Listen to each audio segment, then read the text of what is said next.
kabar semuanya? Kami dari kelompok 8 dengan anggota Arina Marsyada Zaniarti dengan NPM 19130240012. Kemudian saya sendiri, Komang Ayu Junior Sini, NPM 19130240042. Kemudian ada Rizka Fatia Aulia dengan NPM 19530240008. Pada kesempatan kali ini, kami akan membahas mengenai materi model integrated. Dengan sub materi yang akan dibahas, yang pertama yaitu pengertian model integrated. Kemudian yang kedua mengenai penerapan model integrated dalam pembelajaran di sekolah. Kemudian yang ketiga ada keterkaitan antara materi dalam model integrated. Kemudian yang keempat ada kelebihan dan kekurangan yang dimiliki oleh model integrated. Baiklah, untuk pembahasan yang pertama yaitu mengenai pengertian model pembelajaran integrated. Nah, menurut Fogarty pada tahun 1991 pada halaman 76 yang menyatakan bahwa pembelajaran terpadu model integrated merupakan pendekatan belajar mengajar yang memadukan 4 atau lebih pembelajaran dengan memprioritaskan konsep-konsep keterampilan-keterampilan atau sikap yang dapat dipadukan dari masing-masing mata pelajaran yang bertolak dari tema sentral. Nah, pembelajaran terpadu model integrated secara psikologis dapat memberikan pengalaman yang bermakna bagi anak, karena anak mengalami secara langsung dan menghubungkannya dengan konsep-konsep lainnya. Hal ini sesuai dengan falsafah I hear, I forget, I see, I remember, dan juga I do, I understand. Nah, dengan demikian, pembelajaran terpadu model integrated dapat memberikan peluang yang besar bagi peningkatan hasil belajar dan pengembangan kreativitas siswa secara bermakna ke arah pencapaian tujuan pembelajaran yang optimal. Nah, sesuai taraf pengembangannya, siswa melihat dunia sekitarnya secara menyeluruh dan belum dapat memisahkan bahan kajian yang satu dengan lainnya. Untuk itu, perlu direncanakan suatu model pembelajaran yang bersifat terpadu dengan menggunakan tema sebagai payung untuk mengaitkan beberapa konsep. Hal ini dijelaskan oleh Fogarty pada tahun 1991, halaman 55. Nah, hal ini juga lebih diperkuat oleh pernyataan Peter dalam Departemen Pendidikan Kebudayaan pada tahun 1995, di mana beliau menyatakan bahwa nilai tambah pembelajaran terpadu tidak hanya bagi siswa, tetapi juga bagi guru. Melalui pembelajaran terpadu, siswa diharapkan dapat memahami suatu permasalahan secara menyeluruh. Dengan demikian, siswa lebih memahami arti kehidupan yang saling terkait antara konsep pembelajaran dengan masalah yang ada di sekitarnya. Nah, selain itu, siswa juga dapat meningkatkan keterampilan prasains, berkomunikasi, memecahkan masalah, berpikir kritis, dan juga kreatif. Bagi guru, pembelajaran terpadu dapat meningkatkan keterampilan mengorganisir dan merencanakan pembelajaran serta membina semangat kerjasama dengan teman sejawat dari peserta didik itu sendiri. Baiklah, untuk materi yang selanjutnya akan disampaikan oleh rekan saya. Oke, bismillahirrahmanirrahim. Assalamualaikum warahmatullahi wabarakatuh. Perkenalkan, saya Rizka Fatia Aulia dengan NPM 19530240008. Jadi di sini saya akan memaparkan materi selanjutnya, yakni mengenai penerapan model integrate dalam pembelajaran di sekolah. Penerapan model pembelajaran integrate atau terpadu ini biasanya memadukan SK atau KD dari masing-masing mata pelajaran agar saling terhubung untuk membangun suatu topik utama. Nah, gabungan dari KD atau SK ini akan menjadi dasar dalam menentukan indikator pembelajaran dan tujuan pembelajaran. Selanjutnya, contoh penerapan model integrate. Nah, pada contoh ini biasanya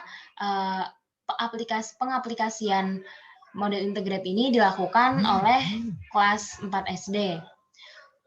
Seperti pada KD IPA yang mendeskripsikan hubungan antara struktur kerangka tubuh manusia dengan fungsinya, lalu KD Bahasa Indonesia yang menulis petunjuk untuk melakukan sesuatu atau menjelaskan tentang tata cara membuat sesuatu.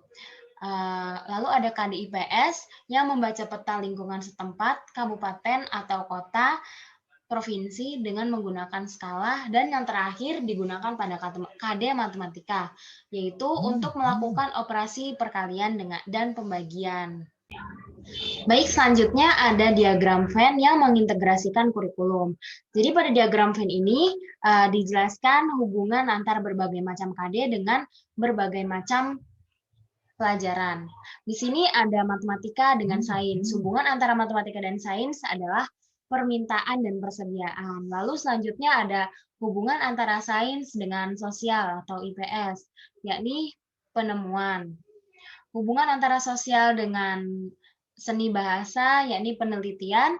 Dan yang terakhir, hubungan antara seni bahasa dan matematika adalah analisis. Jadi dari berbagai macam KD ini, mereka saling menghubungkan satu sama lain sehingga membentuk tujuan bersama, seperti itu. Mungkin sekian dari saya, kurang lebihnya mohon maaf. Materi selanjutnya akan dipaparkan oleh teman saya. Baik, terima kasih kepada rekan saya yang sebelumnya.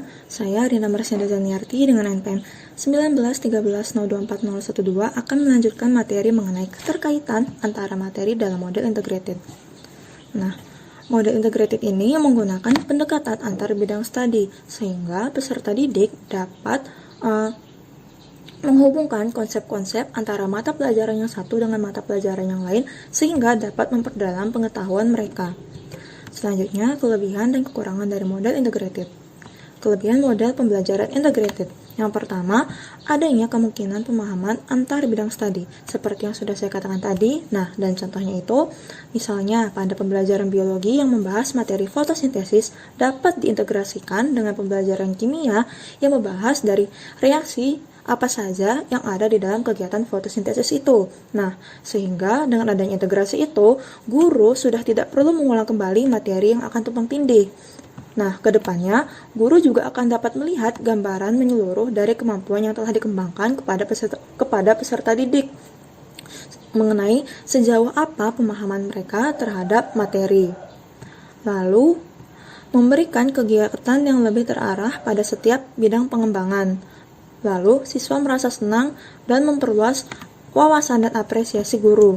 Nah, wawasan guru ini juga penting sekali, karena guru ini kan untuk mengintegrasikan materi ini perlu adanya kerjasama dengan tim-tim guru lain, sehingga mereka harus bisa menciptakan bagaimana materi ini bisa digabungkan dan menjadi satu kesatuan yang utuh.